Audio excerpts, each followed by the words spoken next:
In the headlines, lawmakers condemn call for interim government, warns aggrieved parties to desist from heating polity. Police in Plateau State seals State House of Assembly complex. PDP demands removal of Adamawa Electoral Commissioner ahead of supplementary election. And on the foreign scene, 7 killed, others trapped in India's Sikkim state avalanche. Hello and welcome to News Update on Trust TV. I am Sagir Ibrahim.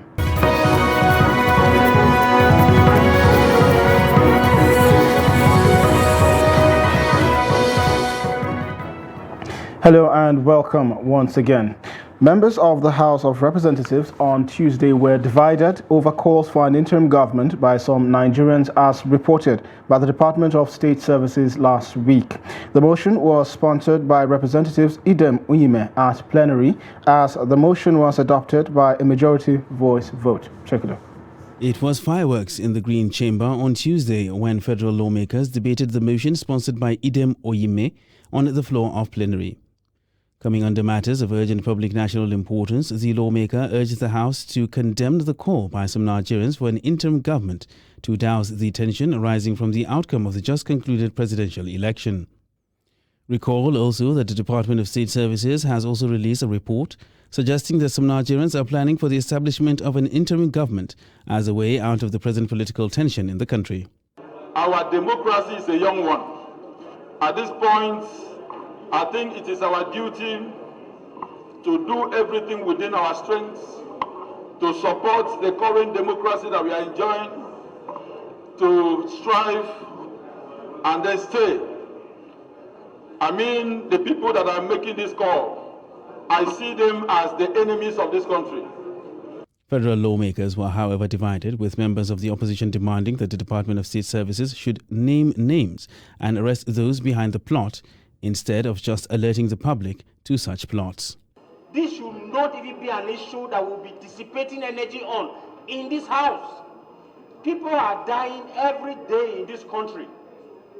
Killed by bandits, killed by hunger. Go to hospitals, they cannot be attended to. Children cannot even afford to go to school. We are debating what is not in this house. Do we even have a government in this country? If the government cannot perform between now and May 28, they should resign and go. Can we find in Nigeria who have called for an interim government, number one? Those ingredients that make the culture of democracy is facts, rule of law. And this National Assembly and zero down to House of Rep is the temple of democracy. Can the temple of democracy discuss what is not fact? For members of the ruling party in the House, total condemnation for the interim government call is right if democracy in the country must be sustained. Nigerians have the characteristics, when they lose out, they want things to be taken back to the melting pot so that everybody will put his spoon and try his luck. This will not happen. Every lover of this country, every participant in this democratic process must fight this, because it will take us 2.5 decades back. You want to wait until that happened? The DSS came up, they said they are suspecting people. If they have not measured, you cannot ask them to measure that because they are technical. They are technocrat, they know what they are doing. They don't know the time to come up and say this is the situation. You must have a country for you to rule. And if you are saying these kind of things, and you do not know who is interpreting it the way they are interpreting it, and then you do not want DSS to do their work, and of course, their work is to collect intelligence. The motion was adopted by a majority voice vote when put to vote by the Deputy Speaker Idris Wasi, who presided over the session.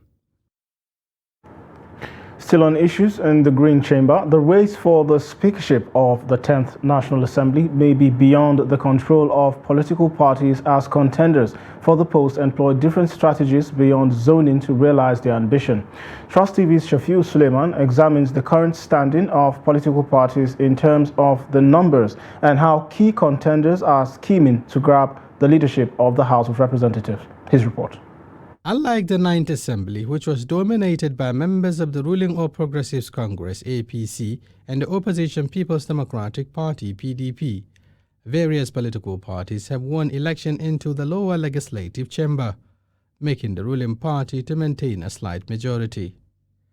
The ruling APC gets 162 seats in the House of Representatives, while the PDP secures 102 seats, with Labour Party trailing behind with 34 seats. NMPP gets 18 seats, followed by ABGA with 4. SDP and ADC get 2 each. But don't forget again, we have to consider what you call zoning. And because now Nigeria has to, we want to bring everybody together. And the zoning is going to come into play as well. Now, as a party member, we're still waiting for the direction of the party on zoning. So if any zoning of the leadership comes out, I think we'll be able to follow it to the letter. The interest of Mr. President, because there is no way any sitting president will ignore who preside over his parliament. Number 3, relationship between the aspirant and members. The level of trust and confidence the members will have on the aspirants. Let me tell you what people don't understand. In the parliament, everybody is being studied. Your relationship in the past, how do you relate with the members? The current Deputy Speaker Ahmed Wase, Aliyu Betara, Tunji Olawi and Benjamin Kalu have so far joined the contest. Federal House of Representatives is House of the People. 360 members for their different federal constituencies. So we need someone, the leadership in someone who's going to bring everybody together, notwithstanding the religion, notwithstanding the ethnicity. So we need somebody, a leader in somebody who's going to drive cohesion. It's not about the numbers of years spent in the National Assembly. It is the number of active years. The role you play, one, on the floor, the role you play as committee chairman, and the role you play even during other legislative activities. A careful consideration of the numbers put the APC, with already half of the elected House of Representatives members, in an advantaged position. However, a strong alliance of the remaining political parties who constitute the second half could also undermine the ruling party's chances of clinching the seat. Contenders for the speakership position are reaching out to stakeholders and the power brokers, seeking endorsements and assurances. But who picks the gavel remains to be seen. Shapir Suleiman, Trust TV News, Abuja. Also, police in Plateau State have sealed the House of Assembly complex following an ongoing speakership crisis. A team of anti-riot policemen arrived at the Assembly complex on Wednesday morning and barricaded the main entrance. Even though the police command is yet to issue an official statement on the action, Daily Trust learned that it is not unconnected to the brewing crisis among members of the House of Assembly. The House is divided into 2 factions, with one loyal to the current Speaker, Yakubu Sanda, and the other loyal to the reinstated Speaker, Ayuba Abok, who was impeached in October 2021. A court had reinstated Abok on Monday, and on Tuesday he stormed the Assembly to take charge. Also, the impeached Speaker of the Plateau State House of Assembly, Abok Nuhu, on Tuesday resumed office following a High Court judgment that reinstated him. The embattled Speaker was sacked on October 18, 2021 by the House and selected Yakubu Sanda as the new Speaker. The State High Court on Monday said the impeachment of Abok was null and void and ordered his reinstatement. Ado Musa completes the report. Hours after his reinstatement, the embattled Speaker came to the House alongside other members loyal to him and assured that on Tuesday he will preside over plenary. We are here in the premises of the House of Assembly. All of us were elected to represent our various constituencies, and we still have some months that is still left for us to continue the assignment that was duly given to us by our various constituencies. Even though there was crisis sometimes, but today the court has given his stance against that illegality that was done.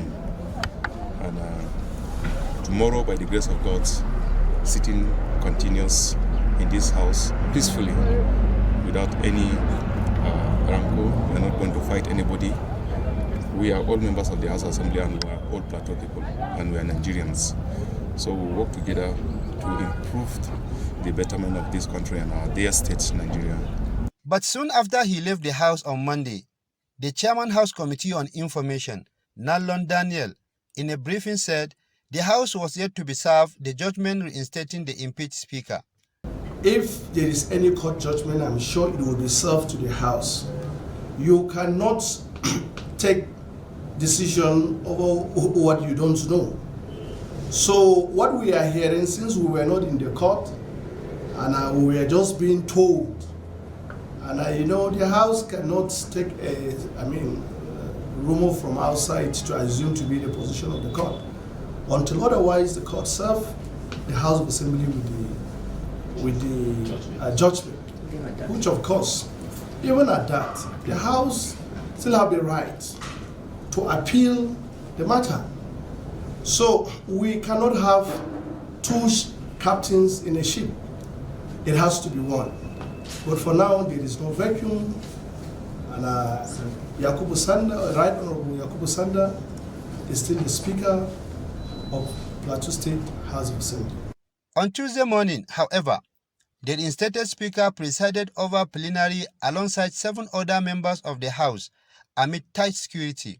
Trust TV report that soon after the plenary ended, the House secured a stay of execution to prevent ABOG from chairing further plenary sessions pending the outcome of the appeal on the matter. Ado Musa, Trust TV News. Still in politics, the People's Democratic Party has demanded that the Independent National Electoral Commission, INEC, removes the resident electoral officer in Adamawa State, Hudu Yunusa, ahead of the supplementary election. The governorship election held in the state on March 18 was declared inconclusive by INEC, with the PDP leading with about 31,000 votes. The electoral body has fixed April 15 for the supplementary election in the state. But in a statement on Tuesday, the PDP spokesperson Debo Olugwagwa accused the REC of complicity in alleged plots to manipulate the outcome of the governorship election in the state. And also, barely 2 weeks after the governorship elections in Bauchi, concerned stakeholders of the All Progressives Congress have dismissed insinuations in some quarters that the Minister of Education, Adamu, is the brain behind the unimpressive election outing in the state. The leader of the group, Isa Musa Maturi, stated this while addressing a press conference in Bauchi. Trust TV's Adamu Imam has details. The clarification came amidst the leadership crisis rocking the Bauchi State chapter of the opposition All Progressives Congress after the governorship and state assembly election in the state. Matori pointed out that the minister should not be blamed for the outcome of the elections in the state, especially the governorship poll, which the party lost to the ruling People's Democratic Party. Now that some people have been putting blame here and there, we don't want that to happen. Adamu doesn't want that to happen. He wants us to, he agreed. And we also agree with him that no leader can go scot-free without being blamed by one person or the other. And he is a leader. He's ready to face the challenges. He will not run away from the challenges. Hence, the need for him to call for the members to bear with him, to bear with the party. Let's pursue the case that we are pursuing, and inshallah, at the end of the day, we'll smile to get the legally money given to Air Marshal is returned to him, inshallah. At a separate press briefing, the Kokandi Gundari Ward chairman and all APC executive members from Misau local government area announced the expulsion of the state chairman of the party, citing anti-party activities before and after the election. In Misau local government, we hereby expel the state chairman of APC, Alhaji Babeo Aliyu Misau, for only anti-party activities. But the APC state chairman Babeo Aliyu Misau, in a telephone chat with journalists, however, dismissed their claims, saying they lacked the power to remove him from office, adding that they will meet in court soon. Adami Imam, Trust TV News, Bauchi. President Muhammadu Buhari has ordered the Executive Vice Chairman of the National Agency for Science and Engineering Infrastructure, Professor Muhammad Haruna, to immediately hand over his office to the next most senior officer in the establishment. The Office of the Secretary to the Government of the Federation disclosed this in a statement by its Director Information, Willie Bassi. According to Bassi, this follows the reversal of the extension in office granted by the President from April 2nd, 2023 to April 2nd, 2025, due to the fact that the EVC had completed 2 tenures of 5 years each in the organization. Away from that, the Kano State Fire Service said 3 female passengers died while 13 others were injured when a commercial bus caught fire. The service public relations officer, Alhaji Saminu Abdullahi, confirmed the incident in a statement he issued to newsmen in Kano. He said the commercial vehicle, a Toyota Hiace bus, caught fire around the Government Technical College in Nasarawa local government area of the state. He said the incident occurred while the bus coming from Ajingi local government area to Kofar Wambai erupted into fire. The statement said that fire personnel and officers of the Federal Road Safety Corps successfully put out the fire and rescued most of the victims. You're watching News Update on Trust TV. Still to come. How circumstances force car owners to abandon their vehicles at mechanic shops. Do stay with us.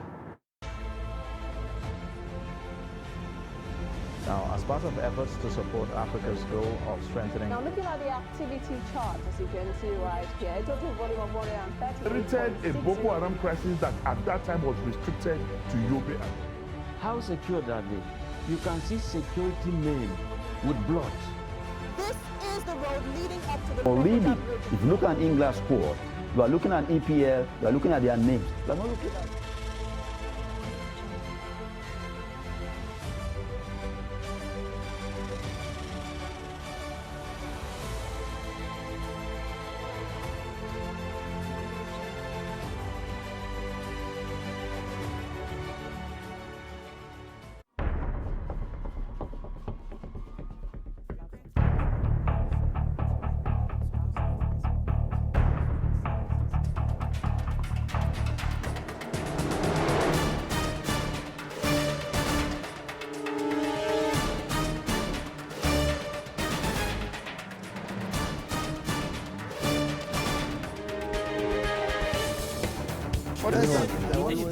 That's great.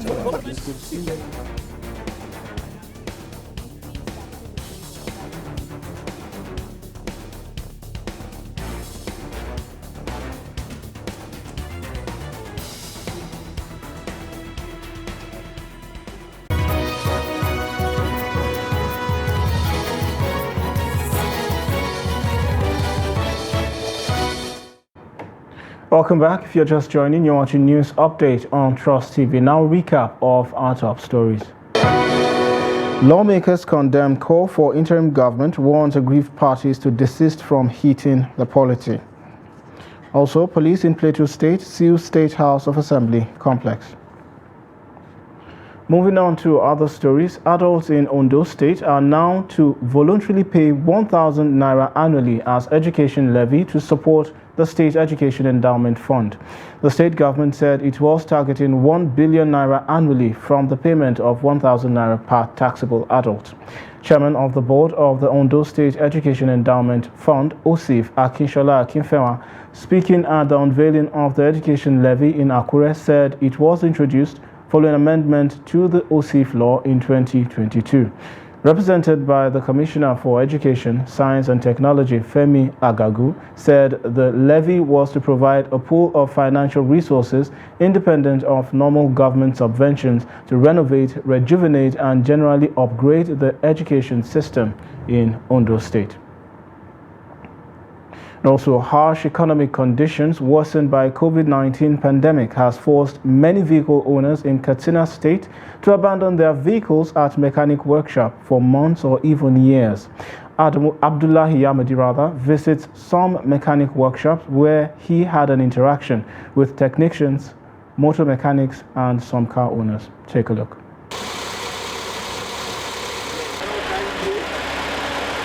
high cost of spare parts, inflation and economic downturn has forced many to surrender and abandon their vehicles either at workplaces, filling stations, mechanic workshops, and even on streets. Many car owners, especially among civil servants, are now resorting to using motorcycles and bicycles as the struggle to keep body and soul together gets tougher by the day. The mechanic workshops have become dumping grounds. Actually, if you take your vehicle to the mechanic, at times if you cannot give them the money they require, they will just leave your car. They will never go for it because you know the situation we are in. Even the mechanic, they are suffering, they are struggling to survive. Some of the technicians and artisans here are concerned about the increasing number of abandoned vehicles, which often become breeding ground for mosquitoes and other dangerous insects. There is a serious concern here. People do bring their cars for repairs, but abandon it because of increase in the price of spare parts, or for insufficient money. They abandon it and go for months, sometimes for years. Cars here are exposed to all weather conditions. Sometimes children can scratch it or remove some parts, and owners will want to meet everything intact, which is impossible. Most of the time, we end up in courts. But the large number of vehicles in mechanic workshops are not only those abandoned due to the harsh economic conditions. Some vehicles stay longer than necessary at workshops because many of artisans and technicians do not have the work tools and state-of-the-art facilities to detect faults, fix and couple vehicles within a shortest possible time. Our main problem is the equipment of the work. Some of the equipment is a new model. We don't have it. We don't have it because we need the helping of government to help us part of our work. The chances that these vehicles may end up in the hands of scrap dealers become higher by the day, and even higher when it becomes clear that some owners do not have a specific time frame within which to fix their vehicles and get them back on the road. Some car owners have clearly abandoned their vehicles to the mechanics, artisans and technicians and are hoping for better days so that they can fix these vehicles or buy other cars. Abdullahi Ismayamadi, Trust Television News, Katsina. To foreign news now, an avalanche in India's northeastern state of Sikkim has killed at least 7 people, injured 17 and trapped an unknown number of tourists. All 7 killed were tourists and at least 30 people are feared trapped in the snow. The incident took place on the outskirts of Gangtok, capital of the Himalayan state, on the road to Canggu Lake. Survivors were pulled from the snow and taken to a hospital for treatment after the avalanche occurred along the Nathula Pass, which is along the border with China and is a major tourist destination. The army said 5 to 6 vehicles carrying up to 30 tourists on the way to Nathula between Sikkim and Tibet are feared to be buried under the snow. The incident took place at 11:30 a.m. and rescue operations are ongoing at the site. Also, Israeli planes have attacked multiple sites in Gaza, striking targets at a military site west of the city and a site in the Nuseirat refugee camp in the center of the Strip. The raids took place early on Wednesday morning following Israeli police attacks on worshippers at Al-Aqsa Mosque overnight. The Israeli attack on Gaza was preceded by 4 missiles fired earlier on Wednesday from Gaza in response to the police raid on Al-Aqsa. Witnesses said Israeli tanks also fired at Hamas position along the Gaza Strip's southern border. No casualties from the attacks have been reported. And in sport, 5-time champion golf golf champion Tiger Woods says he cannot be discounted as a Masters contender even if his mobility is not where he would like it to be. Only Jack Nicklaus had won more green jackets than Woods, who produced one of sport's greatest comebacks to win in 2019 after overcoming back surgery. Woods finished 47th last year as he returned to competitive golf 14 months after a high-speed car crash. And also, Joel Embiid scored 52 points and added 13 rebounds, 6 assists and 2 blocks as the Philadelphia 76ers beat the Boston Celtics 103-101. It was the fifth 50-point game in the career of the 29-year-old.